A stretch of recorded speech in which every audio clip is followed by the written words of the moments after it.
The Washington football team made me eat my words. So in the best quote I can give you is from Happy Gilmore, and it goes like this. I'm stupid, you're smart. I was wrong, you were right. You're the best, I'm the worst. You're very good looking, I'm not attractive. Well, except that last one. You're watching Pantherology.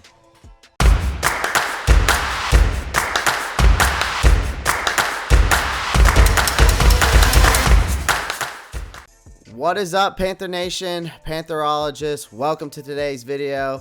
Make sure you pound that like button, pound that subscribe button, comment down below, and click that post notifications bell so you don't miss out on any new raw content.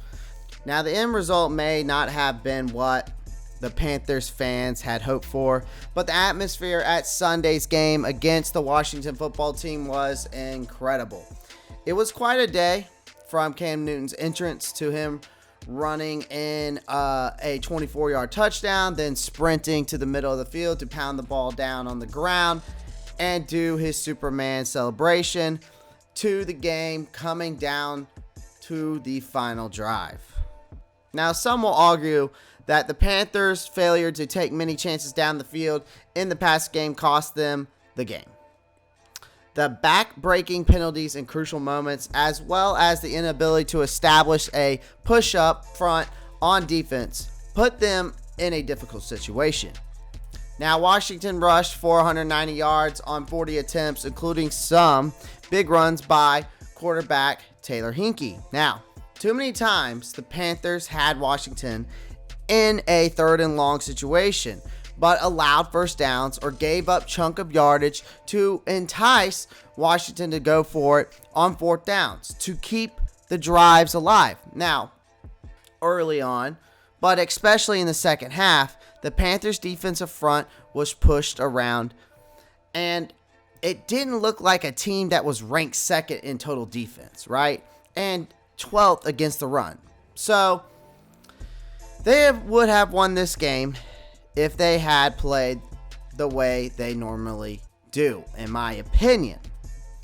Now, although the loss is disappointing, fans must remember how young this team is. Now, as we know, they did add a 32-year-old Cam Newton, and we added also a 31-year-old Stephon Gilmore. But both were brought in mid-season. So I think it's still going to take some time for those guys to fully understand the playbook and the schemes of what we're really trying to do here on both sides of the ball. Now, even with Cam, few people outside of the Carolinas believe this is a playoff team. It's a tall order to bring in a quarterback in the middle of the season and expect him to lead you to the playoffs. So, with virtually no knowledge of the offense upon his arrival, Newton, I think, will face a learning curve, which means his play calling will be limited to some extent until he has a firm grasp on everything. So, even with the additions of Newton and Gilmore, this rebuild will take some time still, guys. Now, Newton may have a couple of years of good football left in him, and I hope so. But he is not the Panthers' long-term quarterback for the next 10 years. He might not even be the solution. Maybe right now he could be. But is he still capable of leading this team to victory? Absolutely. Absolutely. But not in the long run. All right? We're talking about 10 years down the road. All right? We need somebody here for the next 10 years. You know what I mean?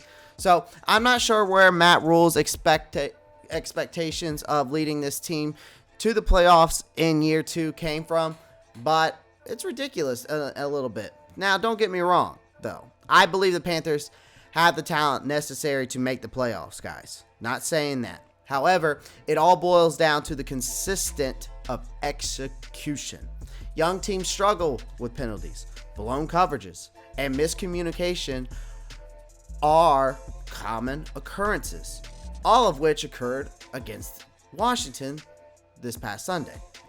I can tell if a team is on the right track if there is consistent progress year after year. There are 6 games left in the season, but this team is light years ahead of where it was in 2021.